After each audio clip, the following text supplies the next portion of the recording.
आऊंगा प्रदीप जी आपके पास। कानून की एक प्रक्रिया होती है, अब वो प्रक्रिया सारी समाप्त हो चुकी है। आप 1 घंटे के ऑर्डर पर जेसीबी मशीनें यूज करके डेमोलिश कर सकते हैं बड़े बड़ी बिल्डिंगों को, कुछ भी कर सकते हैं आज की डेट में बुलडोजर। और फिर सत्ताधारी आके कहते हैं कि मिट्टी में मिला दूंगा। ये एक नई जुबान है, इसे संविधान में कोई स्थान प्राप्त नहीं है, लेकिन जनता तालियां बजा रही है उस टाइम। मैं आपको सच बात बताऊं, ऐसी तालियां आपको तब मिलती थी जब शोले के डायलॉग आते थे, फिल्म चलती थी, या दीवार के डायलॉग आते थे, या अमिताभ बच्चन कहता था दीवार फिल्म में, पीटर ये चाबी रख ले, अब ये ताला मैं तेरी जेब से चाबी निकाल कर ही खोलूंगा। ये होता था। या मेरे पास बंगला है, गाड़ी है, तुम्हारे पास क्या है? मेरे पास मां है। अगर एक प्रदेश का मुख्यमंत्री ये कहता है कि मिट्टी में मिला दूंगा, तो फिर तो संविधान तो बाहर फेंका जा चुका है। मैंने आपको ना जाने कितने एग्जाम्पल दे दिए कि इस सरकार को संविधान की जरूरत ही नहीं है। आप कोट ही नहीं कर पाएंगे। मैं आपको बताऊं, आप लोग ये कहेंगे आप बताइए मैंने वॉलेट कहां किया, वो हर जगह वॉलेट करते हैं। और फिर कहेंगे अगर आपको मेरे से दिक्कत है तो जाओ कोर्ट में जाओ। और जब कुछ ज्यादा होता है तो कुछ स्पोक्स पर्सन आएंगे, कहेंगे we have got a robust judiciary. ये विदेशों के केसों में जाके कहा जाता है, लेकिन रोबस्ट जुडिशरी का मतलब है कि 30-40 साल तक कुछ नहीं होगा। रोबस्ट जुडिशरी का मतलब है कि अगर आपको मैंने बिना किसी वारंट के गिरफ्तार कर लिया तो मैं आपको 5 साल बाहर नहीं जाने दूंगा। ये रोबस्ट जुडिशरी है सर। और मैं जब चाहूं आपको जेल के अंदर सड़ा सकता हूं, जैसे कप्तान को भी सड़ाया है अंदर कई साल तक। तो ये रोबस्ट जुडिशरी है। और ये कहते हैं तुम्हें तकलीफ है, कोर्ट में जाओ, संसद में बहस नहीं करने दूंगा। चीन हो या कोई और हो, तुम्हें जो करना है कर लो। और गलती से बजट की स्पीच में कुछ बोल दिया तो स्पीच एक्सपंज कर दूंगा। अब हम इस लेवल पर आ गए हैं। ये लेवल 2 है सर। मैं इसको लेवल 2 कहता हूं। लेवल 1 से स्टार्ट किए थे 2004 में, अब लेवल 2 पे आए हैं, जहां पर एक ही चीज बची है इस समय। राष्ट्र की सुरक्षा में देखते हुए हम चुनावों को 2 साल और स्थगित करते हैं। सर 1931 से शुरू हुई जनगणना आज तक कभी स्थगित नहीं हुई, लेकिन ये सरकार डेटा से नफरत करती है। जनगणना होगी तो डेटा आएंगे। This is the biggest blunder and fraud of this century sir. Sir जो जनगणना स्थगित होती है और हमारा सुप्रीम कोर्ट चू नहीं करता है साहब, चू नहीं करता, ये नहीं पूछता कि क्यों रेस्टोर नहीं करते आप उसको, लेकिन जो करना है कर लो। This is level 2। और लेवल 3 पे वो इलेक्शन नहीं कराएगा तो आप क्या कर लोगे? और भारत की जनता ने हमेशा इस बात को प्रूव किया है हजारों सालों से कि वो अपने किसी भी शासक के खिलाफ आवाज नहीं उठाती है, और ऐसा होगा तो अब भी नहीं उठाएगी। मुंबई के अंदर एक भी व्यक्ति ने आज तक नहीं पूछा कि भाई साहब 8 महीने हो गए हैं, 10 महीने हो गए, चुनाव क्यों नहीं करा रहे बीएमसी के? लेकिन नहीं कराएंगे। आपको जो करना है कर लो। प्रदीप चौहान जी। देखिए दिनेश जी, आपने इतनी लंबी बात कही। मैं शुरुआत आपकी बात से, एक तो आपने शोले का इसका दीवार का डायलॉग बोला, दूसरा कौन सा डायलॉग बोला था आपने? दीवार एक का तो था ना कि मेरे पास में दीवार का डायलॉग था जिसमें नहीं, उससे पहले एक डायलॉग और बोला था ना आपने, क्योंकि मेरे को उससे कुछ याद आया था। नहीं, मेरे पास मां से पहले जो बोला था ना, नहीं पीटर, ये अब ये ताला में तेरी जेब से चाबी निकाल कर खोलूंगा। हाँ, यस यस यस, ये जो आपने डायलॉग बोला ना, पीटर ये ताला मैं तेरी जेब से चाबी निकाल के तोड़ूंगा, आपको ऐसा नहीं लग रहा कि ये डायलॉग जो है वो पार्लियामेंट में भी बोला गया था, जब कहा था कि मनरेगा आपकी नाकामयाबी का सबसे बड़ा सबूत है, मैं इसका ढोल पीटता रहूंगा, उसी अंदाज में वो बोला गया था। और आपने जो दूसरा कहा ना मेरे पास मां है, इस अंदाज में भी कुछ दिन पहले बोला गया पार्लियामेंट में छाती ठोक के कि मैं अकेला सब पर भारी। तो वो एक्चुअल में पिछले 9 सालों से सर चल तो लफाजी रही है, लफाजी के अलावा कुछ नहीं चल रहा। ये तो अब धीरे धीरे चीजें साफ होने लगी है, लफाजी पे ही सारा कुछ चल रहा है, जो आपने कही ना आंकड़ों से नफरत करती है। जो इंसान लफाजी पे ज्यादा काम करता है ना, जो लफाजेबाज होता है, वो आंकड़े पे कभी नहीं आता, क्योंकि आंकड़े सच्चाई बताते हैं। लफाजी जो है लपेट के आप कुछ झूठ को भी सच करके बोल सकते हैं, तो उसी पे सरकार चल रही है। और मजे की बात है कि जो सुप्रीम है, अगर वो सबसे बड़ा लफाजी करता है, सबसे बड़ा लफाजीबाज है, तो नीचे जो है वो तो अपने आप लफाजी करेंगे, क्योंकि चमचागिरी का जरिया ही वही है। अब आप जो योगी आदित्यनाथ की स्टेटमेंट की बात कर रहे हैं, वो क्या दर्शाता है? वो ये थोड़ी दर्शाता है कि आप बहुत परिपक्व नेता हैं, आप ऊपर से चोगा आपके पास साधु वाला चोगा है, आप जो है अपने आप को योगी कहते हैं और भाषा आप ऐसी बोलते हैं, तो आप अपने आप में कंट्रडिक्शन करते हैं। लेकिन मेरा दिनेश जी आपकी सारी बातों से सहमत हूँ। मेरे सारे लोग, आप सब लोग वरिष्ठ बैठे हैं, लेकिन मुझे ज्यादा दुख इस चीज का होता है सर, क्योंकि मैं उस जनरेशन का हूं जो आपकी जनरेशन और जो यंग जनरेशन है, उनके बीच के, हम बीच के लटके हुए हैं। हमने लैंडलाइन टेलीफोन से लेके ट्रांसमिशन, जो बचपन से लैंडलाइन देखा और उसके बाद फिर मोबाइल की दुनिया में आ गए हैं।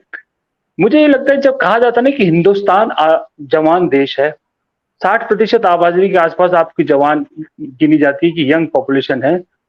और अभी योगेश सर ने एक बात बोली थी हार्दिक पटेल के बारे में कि वो यंग है तो शायद समझ भी कम है। तो क्या ये बात उन पे भी लागू होती है, जो इतना वोटर है हमारा, 60% जो है युवा वोटर है, इस चीज का फायदा उठाया जा रहा है क्या?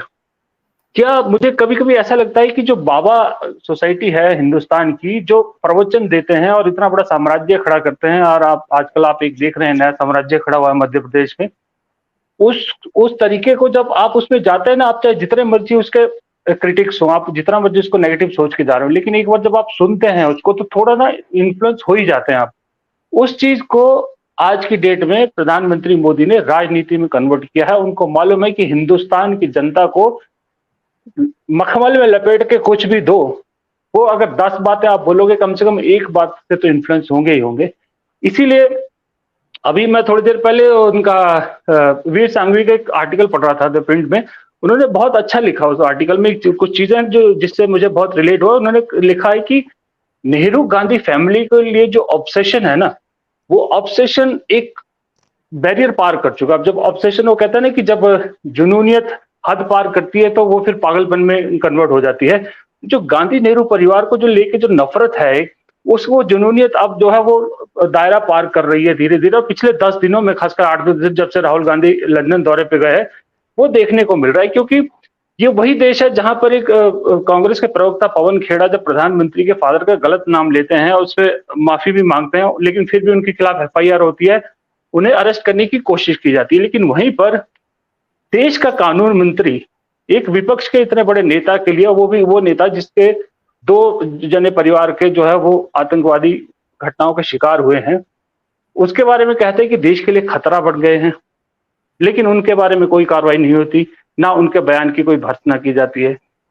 विवेक अग्निहोत्री जैसा propaganda film maker Rahul Gandhi को कहता है कि क्योंकि तुम्हारे बाप ने कश्मीर में पंडितों के लिए, आतंकवादियों के खिलाफ कुछ नहीं किया, उसके एवज में आतंकवादियों ने तुम्हारे खिलाफ कश्मीर में कुछ नहीं किया जब तुम यात्रा में थे।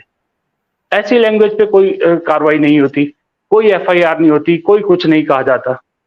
तो ये एक्चुअल में क्या दिखाता है? ये ऐसा दिखाता नहीं, फिर ऐसे तो अगर ये सिस्टम चले, जैसा कि वो वीर सांघवी के आर्टिकल का मैं जिक्र कर रहा था, कि उसमें एक चीज और साफ उन्होंने कही है कि देखिए, वोट जब, ये बात आप भी मानेंगे, वोट जब देता है कोई बीजेपी को, चाहे 14 है चाहे 19 है, वोट पड़ता है मोदी के नाम पे, बीजेपी के नाम पे नहीं इतना वोट पड़ता, कैंडिडेट के नाम पे तो बिल्कुल भी नहीं पड़ता।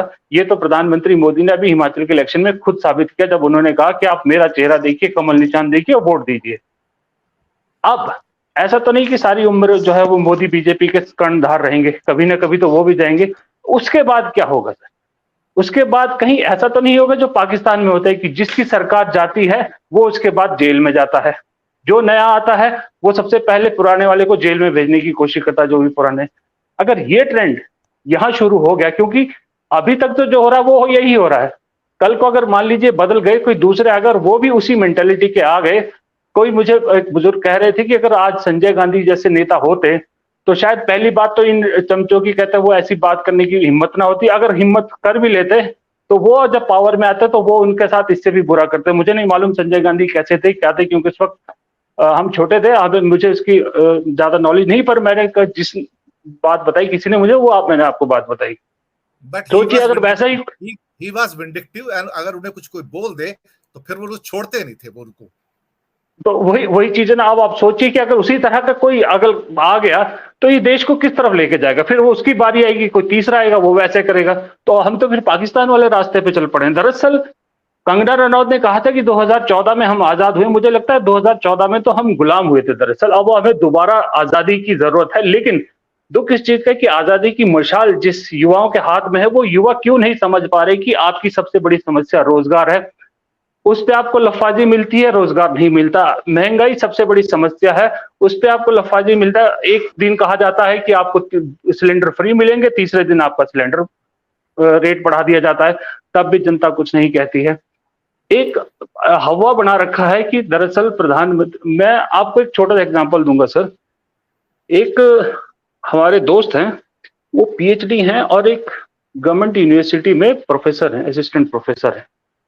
बात उन्होंने जब मोदी और से चली तो बात वो कहती है कि मोदी ने दुनिया में देश का नाम बहुत बड़ा रोशन कर दिया। मैंने पूछा कैसे किया?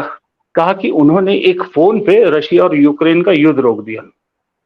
पीएचडी होल्डर प्रोफेसर के मुंह से ये बात सुन के आप सोचिए कि किस लेवल पे जो है वो एक पूरा जो ऑरा या प्रोपेगेंडा जो किया गया है, किस लेवल पे किया गया है, और इसको निकालने में, इसको दिमाग से साफ करने में मुझे नहीं लगता कि इतने कम वक्त में निकल पाएगा, इसको वक्त लगेगा निकलने में। लेकिन जब तक ये इस तरह का दिमाग में सोच रहेगी, मैं अब यही कह सकता हूं कि देखिए, अब कह रहे हैं कि 24 में जो है, उससे पहले अभी 4 जो विधानसभा चुनाव होने, ये सेमीफाइनल है। ये सेमीफाइनल में सर 18 में भी देखे थे, 18 में सेमीफाइनल हारी थी, लेकिन फाइनल में क्या हुआ था ये भी मालूम है, और उसके बाद भी क्या हुआ था। तो ये जो इतना आसानी से ये आपको जीतने देंगे, तो आप सोच भी नहीं सकते। और दूसरी बात, आज जो क्रिकेट में जिस तरह के ऑस्ट्रेलिया के पीएम को घुमाया गया क्रिकेट मैदान में, हर चीज को इस्तेमाल किया जा रहा है राजनीति का। और अब मुझे कभी कभी सोच के हैरानी होती है कि देश के जो टॉप प्रधानमंत्री, गृह मंत्री, देश की जिम्मेदारी सबसे ज्यादा इन पे है, तो देश चलता कब है, देश चला कौन रहा है? क्योंकि ये तो पंचायत के चुनाव में भी कैंपेन कर रहे थे, वहां से निकलते म्यूनिसिपल कॉर्पोरेशन के चुनाव में कैंपेन करते, वहां से छोटी सी विधानसभा चुनाव में कैंपेन करते, फिर अगली विधानसभा चुनाव में जाते। सरकार चल कैसे रही है? सबसे बड़ा सवाल तो ये होना चाहिए, आज ये पूछा जाना चाहिए। आप जो है वो राहुल गांधी को खतरनाक बता रहे हैं, देश के लिए खतरा बता रहे हैं। अब जो आपने कही ना बात की, कुछ भी कर लीजिए, जो भी आप मैं नहीं करूंगा चुनाव, ये बहुत बड़ी कोई नई बात या वो नहीं है। जो आपने आशंका जताई है, वो बहुत सारे लोगों के दिल में ही आशंका है कि हो सकता है 2024 में चुनाव ना ही हो, या जब शेड्यूल है तब तो चांसेस ना ही हो, क्योंकि शेड्यूल से आगे बढ़ाने की पूरी तैयारी है, अगर 2023 के जो चुनाव के नतीजे इनको मुफीद नहीं बैठते हैं तो। इसलिए तो आपकी बात बिल्कुल सही है कि आज के डेट में जिन्होंने संविधान बनाया है, उनकी आत्मा पे क्या गुजर रही होगी, ये हम सिर्फ सोच सकते हैं सर, बयान नहीं कर सकते।